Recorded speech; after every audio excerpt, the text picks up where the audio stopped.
ခေါ်မလဲအခုလက်ရှိအခြေအနေမှာတော့မှပဲမြန်မာနိုင်ငံတကာမှာတရားဝင်ဖို့เนาะမြန်မာအစိုးရကဥမင်းအောင်လိုင်းအစိုးရကနိုင်ငံတကာမှာတရားဝင်ဖို့စူးစမ်းနေတဲ့အခြေအနေမှာအခုလိုမျိုး ICJ အမှုကရလာမဲ့ legal framework တွေ legal aid တွေเนาะsupport တွေအကုန်လုံးဟာ against ဥမင်းအောင်လိုင်းကိုဖြစ်သွားမဲ့ဟေ့ဆိုလို့ရှိရင်တော့မင်္ဂလာပါနေ့စဉ်မြန်မာနိုင်ငံအတွက်ကနိုင်ငံရေးစီးရေးတိုက်ပွဲတဲ့များကိုနားဆင်နေရတဲ့အတွက် like and share လေးလုပ်ပေးဖို့တောင်းဆိုပါရဗျာသူတို့ရဲ့နောက်ပိုင်းတရားဝင်မှုစူးစမ်းမှုတွေအားလုံးဟာတော်တော်ကြီးကိုဥပဒေကြောင်းရလဲအားနေသွားမှာဖြစ်တယ်ဆိုလို့ကျွန်တော်ကအာဆီယံနဲ့မြန်မာနဲ့ပွင့်လင်းပြောလို့ရှိရင်ဒါအာဆီယံဆိုတာအာဆီယံ charter ရှိတယ်အာဆီယံ charter အဖြစ်ဆိုရှင်နိုင်ငံကန်ပြည်တွင်းရေးဝင်ရောက် support ပိုင်ခွင့်မရှိဘူးသို့ပါတော့လည်းပဲမြန်မာနိုင်ငံမှာအုပ်ချုပ်နေတော့ခေါင်းဆောင်များသည် ICC တို့ ICJ တို့နောက်တစ်ခုကဒီပေါ့နိုင်ငံတကာတရားရုံးတွေကဖမ်းဝရမ်းထုတ်ခံထားရတော့သူဆိုလို့ရှိရင် ICC ကတရားဝင်ညှင်းလို့ရတယ်ဗျာအလိုရလို့ရှိရင်တန်တမာကြီးကဖိအားပေးပိုင်ခွင့်ရှိတယ်ဗျာဥပဒေကြောင်းအချင်းမဲဆိုရှင်နော်မြန်မာနိုင်ငံကနိုင်ငံတကာမှာပိုင်ထားတဲ့ဥမင်းအောင်လိုင်းပိုင်ထားတဲ့ကိစ္စပစ္စည်းတွေဘာတွေရှိလို့ရှိရင်ပြည်သူပိုင်းတိမ့်လိုက်လို့ရတယ်ဗျာနော်အဲ့လိုမျိုးခြေနေတွေဖြစ်သွားနိုင်တာဟုတ်နော်မြန်မာနိုင်ငံကစစ်တပ်ခစ်ဆက်ပလင်ယူတာများတယ်နော်ကိုမောင်းနဲ့ဦးသိန်းစိန်ကြိုက်ခဲ့တယ်ဗျာစစ်တပ်ကမုံပါဘူးတဲ့ခေါင်းကြီးပိုင်းတွေကိုမုံတာပါအဓိကတော့ဦးမင်းအောင်နိုင်ကိုဝရမ်းထုတ်စေချင်တာတနိုင်ငံထုတ်ထားပြီးသားပါပြီနော်အဲ့တော့နောက်ပိုင်းဆက်ထုတ်လာမယ်ဟဲ့ဆိုလို့ရှိရင်ရှေ့လျှောက်အစိုးရမှာသူဥဆောင်လို့မရတော့သူဥဆောင်မယ်ဆိုလို့ရှိရင်ဖမ်းဝရမ်းထုတ်ခံထားတဲ့သူတယောက်ကဘလို့နည်းနဲ့မှသမရရာလူလည်းယူဖို့မလွယ်တော့ယူရင်လည်းမျက်နှာပြောင်တိုက်ပြီးယူတာပဲဖြစ်မယ်နိုင်ငံတကာတန်တမန်ရေးရတယ်မှာဆုံးရှုံးမှာဖြစ်တယ်ကုလသမဂ္ဂမှာပို့ဆိုးသွားပြီဦးမင်းအောင်လိုင်းဖမ်းဝရမ်းထုတ်ခံတာအတွက်ကြောင့်မို့လို့ကုလသမဂ္ဂမှာဦးမင်းအောင်လိုင်းအစိုးရဆိုလို့ရှိရင်တော့မျက်နှာရဖို့မမြင်ပါနဲ့နော်မဖြစ်နိုင်ဘူးဟုတ်ပါလားနောက်တစ်ခုကအာဆီယံမှာလည်းထပ်ပြီးတော့မျက်နှာငယ်နေအောင်မှာဖြစ်တယ်အာဆီယံလုံးပြခံရမှာပေါ့ကိုယ်နိုင်ငံကသူများပြောစရာမရှိအောင်ခေါင်းဆောင်ဆိုလို့ရှိရင်လည်းနိုင်ငံတကာမှာတရားမစွဲခံရတော့ခေါင်းဆောင်နော်နောက်တစ်ခုကပြည်တွင်းလုံထုံးလုံစင်မှာလည်းပြည်သူလူထုကိုအဓိကကိုစားပြုသောအစိုးရဖြစ်တယ်ဆိုတာပြနိုင်မှသာလျှင် international charter တွေနော်အာဆီယံ charter တွေကအသက်ဝင်မှာဖြစ်တယ်ကိုယ်နိုင်ငံတွေကခေါင်းဆောင်ကခေါမလဲဆိုတရားစွဲခံထားရသောပုဂ္ဂိုလ်ဖမ်းဝရမ်းထုတ်ခံထားသောပုဂ္ဂိုလ်ပြည်တွင်းမှာပြည်သူအာဏာကိုဟလာအတင်းအဓမ္မရယူထားသောပုဂ္ဂိုလ်ဟေ့ဆိုလို့ရှိရင်တော့ဒါနိုင်ငံကညင်းဆိုရဲဆိုတာ legal အဖြစ် justify ဖြစ်တယ် legally justify ဖြစ်တယ်ပေါ့ဗျာနော်ဟိုဥပဒေကြောင်းအဖြစ်လုတ်တင်လို့လုတ်ပါတယ်ဆိုတော့အကြောင်းပြချက်ကိုရတာပေါ့ဗျာနော် MNDAA ပြန်လာတော့မှလားတဲ့ MNDAA ပြန်လာတော့မှလားပြန်မလာတော့ဘူးလားဆိုတဲ့အခါကျတော့ဒါကသုံးသက်ရတအားကိုခက်ခဲပါတယ်အခုလက်ရှိအချိန်ထိ MNDAA ကလာရှုံမျိုးကိုပေးထားပေမဲ့လာရှုံမျိုးရဲ့အပြင်ဘက်တွေပေါ့နော်အပြင်ဘက်တွေရွာတွေမြို့စုံတွေအကုန်လုံးမှာ MNDAA ရှိနေတယ်အဲ့မှာအခွန်လန်းကောက်ပါတယ်နော်စစ်သားလည်းစုဆောင်းပါတယ်စုဆောင်းတယ်ဆိုတဲ့ခါကျတော့အဲ့ဒီနေရာတွေအားလုံးကိုစစ်တပ်ကဘယ်လိုခေါ်မလဲဆိုတော့ပြန်လိုချင်တယ်ပြန်လိုချင်တဲ့တိုင်းတာမှာဘာမှမဆိုတော့ဖြစ်နိုင်တယ်ဒါပေမဲ့တော့ပြန်လာအောင်မလားဆိုတော့ပြန်လာဖို့တော့မဖြစ်နိုင်ဘူးတရုတ်ရဲ့အဆုံးဖြတ်ချက်ပေါ်မှာအများကြီးစကားပြောသွားပါလိမ့်မယ်နော် ICJ မြန်မာတလောက်ထိခံထားတာတော့လာဝကအကောင်တွေဟိုတင်းတင်းကြပ်ကြပ်မကင်ဘူးအချိုးမပြေသေးဘူး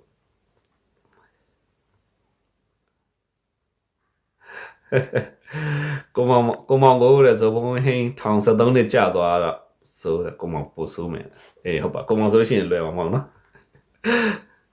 ကိုမောင်ဆိုလို့ရှိရင်တော့လေဒါဥပဒေကြောင်းအရင်ဆိုင်ရမှာပါပဲနော်မြန်မာနိုင်ငံမှာလည်းဥပဒေရပဲကျွန်တော်ဆောင်ရမှာဖြစ်တဲ့အတွက်ကြောင့်မလို့ကျွန်တော်ပြောခဲ့တဲ့အရာအလုံးလည်းဥပဒေနဲ့ကောင်းဆုံး defense လုပ်နိုင်ပါတယ်စနေကောင်းတစ်ခုကိုခေါင်းဆောင်တွေကခစ်ဆက်ဘယ်တော့မှမဖော်ဆောင်ခဲ့နိုင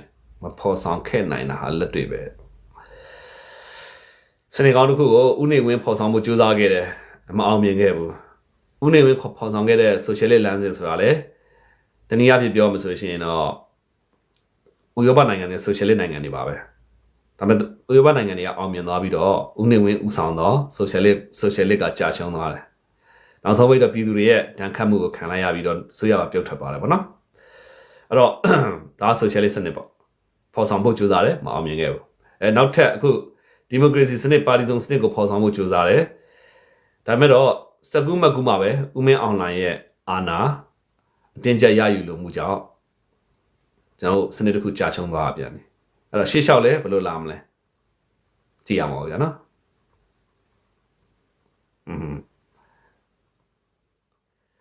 ်က ကဲဟုတ်ပြီအမြဲဝင်းရလဲပါကုန်းမောင်ကြီးကျေးဇူးများဒီမှာခွင်းနော်ကုန်းမောင်ကလဲတော့လဲတဲ့တပတ်မပြေဘူးကျေးဇူးတင်ပါတယ်အမေရိကန်ရဲ့မြန်မာနိုင်ငံမှာဒေါ်လာ21တန်အကျိုးသက်ရောက်မှုဘယ်တိုင်းထားရှိနိုင်မလဲခင်ဗျာຫນွေဦးနော်အမေရိကန်နိုင်ငံမြန်မာနိုင်ငံမှာဒေါ်လာ21တန်ဆိုတာကတော့တနည်းအားဖြင့်ဝန်ခံပြီးပြောရမှာပါလဲဆိုတော့လေအမေရိကန်နိုင်ငံကမြန်မာနိုင်ငံအခုဒေါ်လာ121တန်ဆိုတာကတကယ်တမ်းပေါ့အမေရိကန်ရဲ့စိတ်ဝင်စားမှုနဲ့ဘူပေါင်းပါဝင်မှုပေါ့နော်ဟိုအားပေးထောက်ခံမှုကိုကြည့်မယ်ဆိုဒါသင်္ကေတဆောင်တဲ့မဖြစ်စလောက်ငွေကြေးလို့ပြောရမှာပါယူကရိန်းကိုထောက်ပံ့တဲ့ငွေကြေးအရှေ့လယ်ပိုင်းမှာထောက်ပံ့တဲ့ငွေကြေးနော်ပြီးရင်နောက်တစ်ခုထိုင်ဝမ်ကိုထောက်ပံ့တဲ့ပုံစံတွေအဖြစ်ကြည့်မယ်ဆိုလို့ရှိရင်မြန်မာဒေါ်လာရေးကိုထောက်ပံ့တာဟာအသင်္ကေတဆောင်တဲ့အဆင့်လောက်ပဲရှိတယ်သို့ပါတော့ဘာပဲဖြစ်ဖြစ်တော့အတိမတ်ပြုမှုတစ်ခုတော့ရသွားတယ်နော်အတိမတ်ပြုမှုတစ်ခုကိုစရသွားပြီဘာကြောင့်လဲဆိုတော့ဒါနိုင်ငံတော်အဆင့်လေနိုင်ငံတော်အဆင့်အမေရိကန်နိုင်ငံတော်အဆင့်ကနေပြီးတော့ဒေါ်လာ121တန်ကိုခင်ဗျားတို့ဒေါ်လာရေးနဲ့ပြည်သူလူထု CDM စသဖြင့်ပေါ့ဒါတွေအားလုံးကိုထောက်ပံ့မယ်ဆိုတဲ့နေရာမှာမူဝါဒအဖြစ်လဲဒေါ်လာရေးကိုထောက်ပံ့တာဆိုတော့တက်မှတ်တော့ဖြောင်းပြောသောစကားတစ်ခုပါလာတယ်အဲ့ဒီငွေကြေးတွေကတပြားတစ်ချက်မှကျွန်တော်တို့ဒီပေါ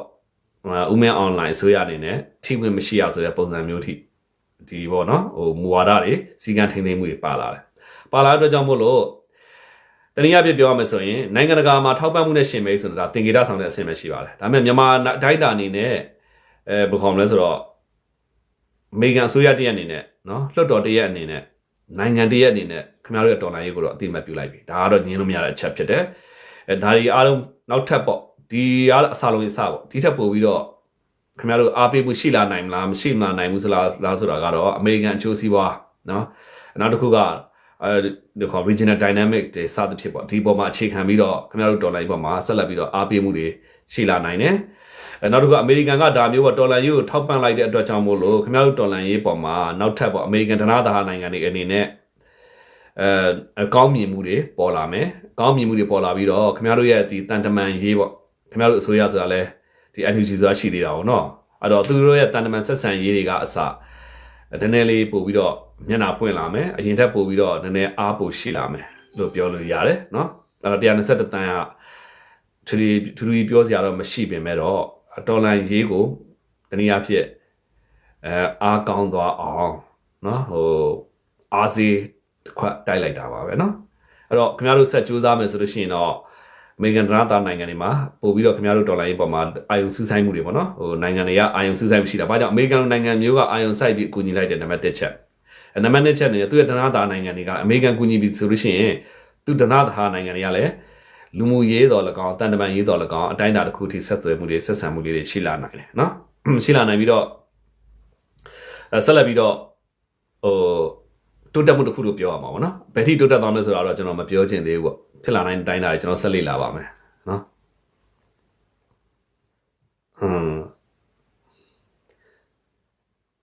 ်မင်းအောင်လည်းဒီပွဲမှာကြာရှုံးနိုင်လားကောင်မအမြင်လေးပြောကြည့်ပါလားဦးလေးမင်းအောင်လည်းကြာရှုံးနိုင်သလားဆိုတဲ့ခါကျတော့ကြာရှုံးမှုကတော့ဘယ်ရာမှတော့ဒီကြတော့ပြောလို့မရဘူးပေါ့နော်အဲ့တော့ဒါနဲ့ပတ်သက်ပြီးတော့ယူဆအမြင်မျိုးတွေရှိတာပေါ့နော်အဲ့တော့အမေရိကန်မြန်မာပြည်ကိုစော်ကားလိုက်တယ်ဟေ့ဆိုလို့ရှိရင်ဒါကစစ်တပ်အပိထောက်ခံသူထို့သူဒါမှမဟုတ်အမျိုးသားရေးပေါ့နောက်တစ်ခုကတော့ဒေါ်လာရေးနဲ့ပတ်သက်ပြီးတော့အမြင်မတူသူတွေဒေါ်လာရေးကိုမနစ်သက်သူတွေအတွက်ကတော့ဒီလိုမျိုးမြင်ကြမှာတော့ဒါနားလည်ပြီးလို့ရရမယ်နော်ဒါတစ်ဖက်ကကြည့်တဲ့ခါကျတော့လေအခုဒေါ်လာရေးဆိုတာလည်းအလကားဖြစ်လာမဟုတ်လေနော်ဒေါ်လာရေးဆိုတဲ့အရာဖြစ်လာဖို့အတွက်သွေးမြေတွေအများကြီးကြာခဲ့ရတာဟုတ်နော်သွေးမြေအများကြီးကြာခဲ့ရတယ်နိုင်ငံကောင်းဆောင်တွေဖမ်းဆီးခံခဲ့ရတယ်အဲ့တော့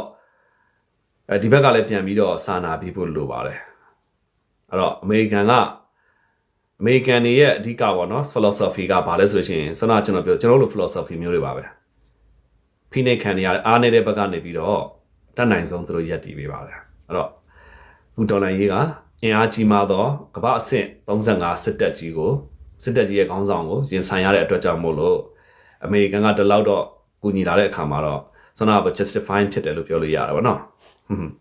ဘာပဲဖြစ်ဖြစ်တဲ့ပြည်သူရဲ့ပံ့ပိုးမှုနဲ့သွားနေရတဲ့အခြေအနေကိုဒေါ်လာ121တန်ဟာအရွေးတစ်ခုရောက်လာနိုင်ဒေါ်လာ121တန်အရွေးတစ်ခုဆိုတာတည်းပို့ပြီးတော့ဖြစ်လာနိုင်ပါတယ်။ဘာကြောင့်လဲဆိုတော့လေအဲ့မှာနီးပညာကြီးပါလာမယ် နီးပညာတွေပါလာမယ်နောက်တစ်ခုကခင်ဗျားတို့ဒီလူမှုကယ်ဆယ်ရေးအကူအညီတွေပါလာမယ်ဆိုတော့ကျွန်တော်ကငွေကြေးကိုသွားတဲ့ခါမှာဒေတာအဖွဲ့အစည်းတွေကနေတစ်ဆင့်သွားမှာ哦သွားတဲ့ခါမှာလက်နက်ကင်ဒေါ်လာရေးအတွက်ပေါ့လက်နက်ကင်ဒေါ်လာလက်နက်မဟုတ်တော့အကူအညီတွေခါကြတော့ non lethal aid ဆိုတဲ့ခါကြတော့ဘယ်လိုခေါ်မလဲဆိုလို့ရှိရင်ဒီလက်နက်တော့မဟုတ်ဘူးဒါပေမဲ့တော့တနည်းအားဖြင့်တခြားပေါ့လေချောင်းလုံခြုံရေးပုံစံမျိုးတွေဒါတွေအများကြီးဖြစ်လာနိုင်တယ်နော်အဲ့ဒီကမှတစ်ဆင့်ဒါကစားလုံးအစပေါ့စားလုံးအစသွေးလို့ဆန်းလိုက်ခြင်းဖြစ်တယ်အကယ်၍ဒီအခြေအနေပေါ်မှာဦးမင်းအောင်လိုင်ဆိုရအနေနဲ့ပေါ့နော်အကောင်းမထိမ့်သိမ့်နိုင်ဘူးဟေ့ဆိုလို့ရှိရင်တော့ဒီထက်ပိုပြီးတော့အားပေးတဲ့အကူအညီမျိုးတွေဖြစ်လာနိုင်တယ်ဆိုတော့ကျွန်တော်ကခုဒီလောက်ကူညီလိုက်ချိန်မှာဦးမင်းအောင်လိုင်အနေနဲ့ပေါ့နော်ဟိုဆောင်ရွက်ချက်တွေမှာနိုင်ငံတကာရဲ့အမြင်မှာဘယ်လိုခေါ်မလဲဆေးရစပင်းပုံစံမျိုးဖြစ်လာပြီးဟေ့ဆိုလို့ရှိရင်တော့အမေရိကန်အစိုးရတည်းရဲ့မူဝါဒကလည်းအဲ့ချိန်မှာစကားပြောပြီးတော့ခေါင်းဆောင်ရဲ့ဆုံးဖြတ်ချက်ပေါ်မှာအခြေခံပြီးတော့မြန်မာနိုင်ငံပေါ်မှာလက်နက်ကူညီတော်၎င်းစီရေးကူညီတော်၎င်းနော်ဒါမျိုးတွေဖြစ်လာနိုင်ပါတယ်စာဝင်တွေကိုဖော်ဆောင်တာနိုင်ငံရေးစနစ်ဖြစ်တယ်တဲ့နိုင်ငံရေးအသက်ဟာပြည်သူလူထုရဲ့စာဝင်နေဖြစ်တယ်စာဝင်နေပေါ့ဒါစာဝင်နေအဓိကအခြေခံအကျဆုံးနိုင်ငံရေးပါပဲဒါပေမဲ့ဒီစာဝင်နေရေးကိုဖော်ဆောင်ဖို့အနေနဲ့လုံခြုံမှုရှိရမယ်အဲ့တော့လုံခြုံမှုမရှိဘဲနဲ့ဦးစားပေးပေါ့မသေးမှသာလျှင်ဒါတွေကဖော်ဆောင်လို့ရမှာအခုကမြန်မာပြည်ရဲ့တချို့နေရာတွေကမသေးအောင်ရှောင်နေရတဲ့ဘဝတွေနော်စားဝိနေဆိုထောင်ထဲမှာပဲဆိုတဲ့ပုံစံမျိုးတွေဖြစ်နေတယ်ကျေးဇူးအများကြီးတင်ပါတယ် Rose A နော်တန်းလေးတွေပို့ပေးနေတယ်နော်တန်းလင်းဟုတ်ကဲ့ပါနော်မင်္ဂလာပါ fan club ကို join တယ်ဟုတ်ကဲ့ပါနော်ကိုမောင်ခုလိုပြောနေတာအဘပေါ်မှာတဲ့ဝိုင်းဆဲနေတာတွေ့ရတယ်ဘယ်လိုမြင်လဲဆိုတော့နိုင်ငံရေးကိုအုပ်ဖွဲ့တဲ့နိုင်ငံရေးဆိုတာရှိတာ哦เนาะအုပ်ဖွဲ့တဲ့နိုင်ငံရေးမှာတော့ခင်ဗျားတို့နိုင်ငံရေးလောကမှာဝင်ပြီဆိုလို့ရှိရင်ဒီအဖွဲ့မစဲလဲနောက်ဖွဲ့စဲမှာเนาะအဲ့ဒီအတွက်ကြောင့်မလို့ဒါကိုခံနိုင်ရရှိရမယ်အဲ့တော့သူတို့ပုံမှာလဲဒါကအကိုကပို့ပြီးတော့ရင့်ကြရမယ်ပို့ပြီးတော့နားလဲပေးရမယ်ဘာကြောင့်လဲဆိုလို့ရှိရင်နိုင်ငံရေးဆိုတဲ့နေရာမှာသူတို့နားလဲတော့နိုင်ငံရေးနဲ့ကိုနားလဲတော့နိုင်ငံရေးမတူနေတဲ့ခါမှာတော့တန်ဖိုးမတူရင်စကားမပြောတာကောင်းပါတယ်တန်ဖိုးမတူရင်မဆက်ဆံတာကောင်းပါတယ်ကျွန်တော်နားလဲတဲ့နိုင်ငံရေးဟာနိုင်ငံရဲ့အရေးဖြစ်တယ်နိုင်ငံသားတွေအားလုံးရဲ့အရေးဖြစ်တယ်ပြည်သူအရေးဖြစ်တယ်အဲ့တော့ဒီနေရာမှာအကျိုးစီးပွားနေရာမှာကျွန်တော်ဒီနိုင်ငံသားပြည်သူတွေအားလုံးရဲ့အရေးကိုရက်တည်တာဖြစ်တဲ့အတွက်ကြောင့်မို့ပြည်သူမှာတော့ကြိုက်တဲ့သူလည်းရှိမယ်မကြိုက်တဲ့သူလည်းရှိမယ်အဲ့တော့လည်းပြည်သူဘက်ကကျွန်တော်ရက်တည်မိပါတယ်နော်ဒါမဲ့သူတို့ရဲ့ရက်တည်ချက်မှာအကျိုးစီးပွားမတူညီတာရှိတဲ့အတွက်ကြောင့်မို့ဒါကိုကျွန်တော်နားလည်ပေးရပါပါတနေ့တည်းနားလည်လာကြမယ်လို့မျှော်လင့်တယ်ဘာကြောင့်လဲဆိုတော့မတရားမှုတစ်ခုဟာမိမိအိမ်ကိုတကားဝအောင်တကားလာခောက်မှတာလျင်ဘယ်လိုမှနောင်နာရနေတတ်တယ်နော်နောက်တစ်ခုကဥပမာပြဒေါ်နယ်ထရန့်ကိုအားပေးမိကြတယ်ဒေါ်နယ်ထရန့်ကိုခဲပဲအားပေးခဲ့သူတွေအကောင်လုံးအခုသူပဲပြန်ပြီးတော့သူအားပေးရဲ့သူတွေပြင်နေအခုပြန်ပြီးတော့နောင်နာရနေတာရှိရလေနော်အဲ့တော့အခုဝေးဝေးမချင်းနဲ့စစ်တပ်အားပေးထောက်ကငါမှတော့မလိုက်ရတာချုပ်တဲ့ထက်တော့ငါပဲဆိုတဲ့ပုံစံမျိုးတွေဖြစ်လာတတ်တယ်နော်အဲ့တော့အမှန်တရားဘက်ကရက်တီကိုအားလုံးကိုကျွန်တော်ဆဲနေသူတွေအားလုံးကိုလည်းအကြံပေးတယ်ဘာကြောင့်လဲဆိုလို့ရှိရင်တစ်ချိန်မှာငါထောင်ကြခဲ့တယ်တော့၎င်းအသက်ခံရရင်တော့၎င်းမစသဖြစ်ပေါ့ဗျာနော်အဲ့နောက်ဖွဲ့ဆဲမှာဒီဖွဲ့မစဲတဲ့နောက်ဖွဲ့ဆဲမှာဒါအမှန်ဆုံးပဲလေနော်အဲ့တော့တနေ့နေ့တစ်ချိန်ကိုနောင်နာမရခြင်းကိုယ့်ရဲ့လုပ်ရက်တိုင်းဟာအတိတ်ပြစ္ဆုတ်ပံအနာဂတ်အတွက်ကြိုတင်စဉ်းစားထားမျိုးဖြစ်ရမယ်နော်အခုတော်တော်များများပေါ့အချုပ်ထဲရောက်မှသာလေချုပ်ထဲရောက်သွားကိုစီယာတို့ပေါ့ဆိုအခုချိန်ထိအချုပ်ထဲမှာနော်ကိုရွှေမျိုးဝင်းဆိုရင်ကျွန်တော်ကဘယ်လိုခေါ်မလဲဝေဖန်လို့ဆိုပြီးကျွန်တော်တော့မှရန်ဝေဖန်မှုပေါ့နော်ပြန်ပြီးတော့တိုက်ခိုက်မှုတွေလုပ်လာသေးတာဒါပေမဲ့အခုကြာတော့သူလည်းချုပ်ထဲရောက်သွားတယ်သူလည်းဖြေသားမယ်လို့ကျွန်တော်မျှော်လင့်တယ်နော်စားကားဇက်တူသားစားလာပဲဝေးမကြည့်နဲ့လေရွှေသင်းဥက္ကဋ္ဌတွေဖမ်းတာပဲနော်ဘာကြောင့်လဲဆိုတော့ဒီလိုလူမျိုးတယောက်ရဲ့လက်အောက်မှာအမှန်တရားကိုပြောဖို့လိုတယ်အမှန်တရားကိုပြောမိတဲ့အတွက်ကြောင့်မို့လို့ခဏနောင်နာမရအောင်ဘာကြောင့်လဲဆိုလို့ရှိရင်သူ့ရဲ့ကြာရှုံးမှုတိုင်းဟာလောက်ငယ်သားတယောက်ဟာယာဒူးတော်၎င်းဘောဝတော်၎င်းအားလုံးနဲ့ပေးဆက်နေရတာမတန်ဘူးလေနော်စေရေးကြာရှုံးတယ်ဗျာစေရေးကြာရှုံးတဲ့ခါမှာတိုင်းမှုတွေဟိုဘီဝါမှုတွေစသဖြင့်အကုန်လုံးအချုပ်ထဲထည့်ပြီးတော့မန်ကဲသုံးကြတာသူအကုန်လုံးအဲ့တော့လောက်ငယ်သားတွေကအကုန်လုံးခံနေရတယ်သူကတော့သူ့ရဲ့စိတ်ပြေပြောက်သွားသူအပြစ်လွတ်အောင်ဘာကောင်ရှမ်းမြောက်ကြာရှုံးနေချင်အကုန်လုံးတေတံပေးတဲ့သူကပေးဖမ်းတဲ့သူကဖမ်းချုပ်ထဲထည့်သူကဖက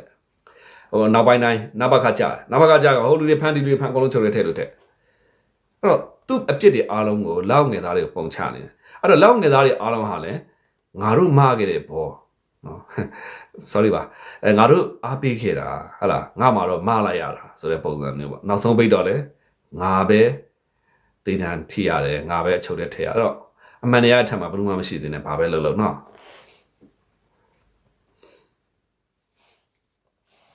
ဦးမင်း online အတွက်ဆိုရက်မြန်မာနိုင်ငံဥပဒေကလိုသလိုထုတ်လိုက်ရတာကုန်ပါအောင်အေးပေါ့အုတ်ချုပ်ရေးတရားစီအကုန်လုံးကသူ့လက်အောက်ရောက်နေတာဟုတ်ဗျနောက်ရောက်တဲ့ခါမှာနောက်လဲသူထိန်းသွားမှာပဲနောက်လဲသူလှုပ်သွားမှာပဲဖြစ်တယ်နော်ဖုန်းကြီးရဟန်းတော်မချန်တာလူဆိုပို့ဆိုတာပေါ့တဲ့ကိုမောင်လိုမျိုးတွေအများကြီးလိုအပ်တာကျေးဇူးအများကြီးတင်ပါတယ်နော် Jack Sparrow နော်လွမ်းပါတယ်အေးတဲ့ user ဟုတ်ကဲ့ပါနော်မန်တရားကိုပြောပြတဲ့အတွက်ကုန်ယူပါတယ်နော်ကိုဆိုင်ဟုတ်ကဲ့ပါမြို့ပြတိုက်ပွဲဖော်ဆောင်ရေးနဲ့ပို့ဆိုးလာနိုင်တာတိုက်ပွဲကမြို့ကြီးပေါ်မှာတက်ရလာနိုင်သလားမြို့ပြဖော်ဆောင်ဖို့ဆိုတာကတော့နည်းနည်းလေးပေါ့စိန်ခေါ်မှုကြီးကြီးမားမားနဲ့ရင်ဆိုင်ရမှာဒေါ်လာရေးအင်အားစုတွေအနေနဲ့နော်။ဘာကြောင့်လဲဆိုတော့အခုလက်ရှိဒေါ်လာရေးအခြေအနေကလက်နက်ပေါ့လက်နက်အင်အားငွေအင်အားရိတ်ခါထိုးစစ်တစ်ခုကိုစာရေးဖော်ဆောင်မယ်ဆိုရင်အများကြီးအရေးကြီးပါတယ်။အဲ့တော့ထိုးစစ်ဖော်ဆောင်မှုအတွက်ကလက်နက်အင်အားကျွန်တော်တို့ဒီပေါ့မြို့နယ်နီးနားမှာနေနိုင်တဲ့ဒီလက်နက်ကင်တွေမှာလက်နက်စက်ရုံဆိုတာမရှိသလောက်ရှားနေနော်အဲ့တော့လက်နက်အင်အားမရှိပါဘူးမရှိတဲ့အတွက်ကြောင့်မလို့တော်တော်ကြီးခက်ခဲအောင်ပါဒါကြိုတင်ကြောက်ရွံ့မှုတစ်ခုဖြစ်နေမယ်ဒါပေမဲ့ဒီကြောက်ရွံ့မှုတွေကလည်းဖြစ်ခဲ့တာနော်ဒါပေမဲ့ဒီရှေ့လျှောက်တော်လန်ရေးမှာကလက်နက်အင်အားတောင့်တော့ဒီလက်နက်အင်အားတောင့်တော့ဗောနော်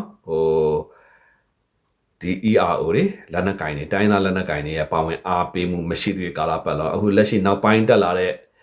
လက်နက်ကင်တွေနဲ့ကတော့မြို့ပြတိုက်ပွဲဖော်ဆောင်မှုမလွယ်သေးပါဘူးเนาะ။ဘာကြောင့်လဲဆိုတော့လိုအပ်တဲ့ resources တွေအရေးမြစ်တွေမရှိဘူးခင်ဗျာเนาะ။